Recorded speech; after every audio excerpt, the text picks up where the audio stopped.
നമസ്കാരം. Alpha palliative care daily ന്യൂസിലേക്ക് സ്വാഗതം. പ്രധാന വാർത്തകൾ.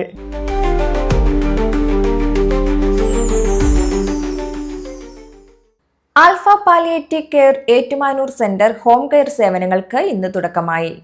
Kottayam community development officer Anil Mohan, നഴ്സുമാരായ മിനിമോൾ, സിന്ധു എന്നിവർ നേതൃത്വം നൽകി. ആദ്യം രജിസ്റ്റർ ചെയ്ത 2 പേരെയാണ് ആദ്യ ദിനത്തിൽ കണ്ടത്. കൂടുതൽ പേർക്ക് അടുത്ത ദിവസം മുതൽ ഹോം കെയർ നൽകും.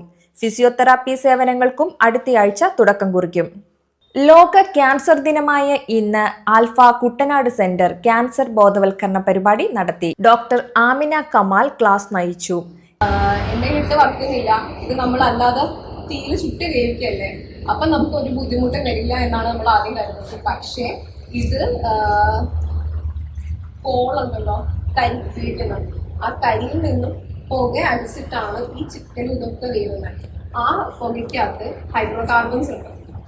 ക്യാൻസർ രോഗത്തിന്റെ വിവിധ വശങ്ങളെക്കുറിച്ചും ചികിത്സകളെക്കുറിച്ചും രോഗപ്രതിരോധ മാർഗങ്ങളെക്കുറിച്ചും രോഗികളും കുടുംബങ്ങളും അനുഭവിക്കുന്ന ശാരീരിക മാനസിക പ്രശ്നങ്ങളെക്കുറിച്ചും ഡോക്ടർ ആമിന ക്ലാസ് എടുത്തു.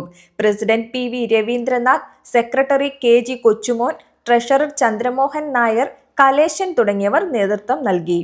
ഇതോടെ ഇന്നത്തെ വാർത്തകൾ അവസാനിച്ചു. ജയ് ഹിന്ദ്.